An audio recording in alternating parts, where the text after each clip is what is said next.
All right, so here are my pros, my cons, and my meh on the Netflix Haunted Hotel. First of all, the cons. It's not an original concept, and it definitely is relying a little too heavily on references to other stuff, which can be good and it can be bad at times, depending on the moment. Definitely.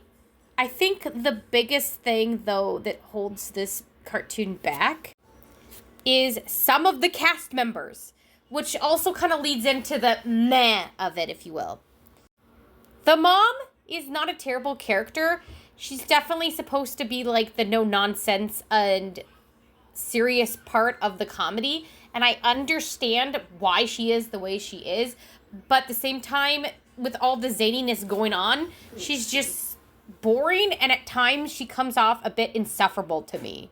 I don't think she's written in a way that makes her lovable, and I don't know if that's on purpose or by design. But she's kind of a little bit of a terrible person, if you ask me. Like, she's not, like, the worst, but she's just, I don't know. I just don't like her. The children, I think, suffer a little bit more in the aspect that they could be written well, but they're basically just your typical copy and paste children from any other comedy cartoon. Heck, the daughter is basically the youngest Belcher from Bob's Burgers, but in a horror setting, if you will. And she's not likable either. There are moments where I actually do kind of like her, and I feel like she's becoming a bit more tolerable. And then something happens, and I'm just like, oh, okay. I don't know. And then the son has a lot more charming moments, I feel like, but it just gets kind of dragged down by an ongoing gag about him and his ghost girlfriend. And it sucks because these two in particular had so much potential, I feel like, to really just stand out, but they just didn't. The mom is more boring, at least. I don't know. There's just something going on with them, and I just really think that the daughter is the worst of them all in personality-wise, because, again, I see what they were doing with that, and I get it, and I like the concept that she's, like, the paranormal expert, but at the same time,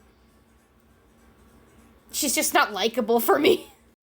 The uncle, I feel, doesn't get enough credit and talked about enough, which I get why, because Abaddon.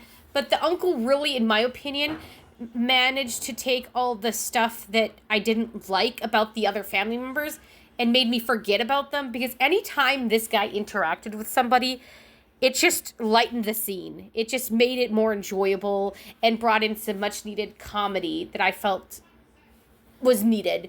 This guy is the glue that is keeping this cartoon together, very much so, both him and Abaddon. But there's just something about him in particular that would make characters that I didn't like appear more likable. So that's why I said he's more the glue for the family. And just his nonchalant ways and just like, I'm dead, but oh well, you know? He's just so accepting of things. And I don't know, I really love this guy. And I really like his voice actor, too. So I think that kind of helps. But, yeah, no, I love this guy. I love this guy so much. Anytime he was having moments with the mom, it either improved it or it reminded me how much I don't like the mom. And, like, I get she's going through some stuff, but gosh, she just seemed to always want to make things about her. And it's like, I know times are tough, but come on, man. Come on. Abaddon is the one thing I think that you could get anybody to watch this show. Because just show a random quote, a random clip of Abaddon just speaking, and people are going to laugh and go, huh, that's great. I want to see where this goes. He's so out of pocket. And even though he clearly is like an evil spirit possessing a dead boy, demon, you still can't help but like him. Like, there's a sincerity to it. And just the craziness. Like, you almost want to root for him. And he actually, in my opinion, has the biggest character growth in the whole cartoon. And I was not anticipating the character growth that Abaddon would go through in this whole series. And I really loved seeing his relationship with the family develop and the little things that he'd get up to in the meantime when all the other stuff was going on. Like, I could have cared less what was going on with the siblings. I could have cared less what was going on with the boy and his ghost girlfriend, or the girl and whatever weird thing that she was up to that was going to cause people more problems. I want to know what's going on with Abaddon. Did he collect his bones? What's he doing in the vent? You know? We need more Abaddon. In season 2, I want way more Abaddon. I'm just saying. Also, they really do need to make the siblings and the mom flesh out a little bit more. I'm just saying. Another thing that I really did like about this cartoon is I love how it's animated. I love the animation style. I love the character designs and how it flows. I love the characters, the ghosts, the demons. I love all those designs. It's so interesting to look at. It's not original in a lot of ways, obviously, like I said before, but it's still enjoyable to watch. And it is something that if you have nothing going on, binge it. It's very easy to do. And all the out-of-pocket scenes will just make you go, wait, what?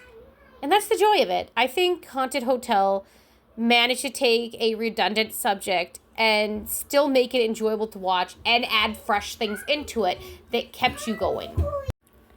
All in all, I give it an easy 8 out of 10. Despite its redundancy, it still kept me watching and definitely entertained. So let me know down below. Did you guys like it? Did you love it? Sorry, this is a bit of a lengthy review. I just wanted to be a little bit in-depth with it and explain my pointers, and I'm experimenting with different things. So, yeah. See you guys later. Happy Halloween.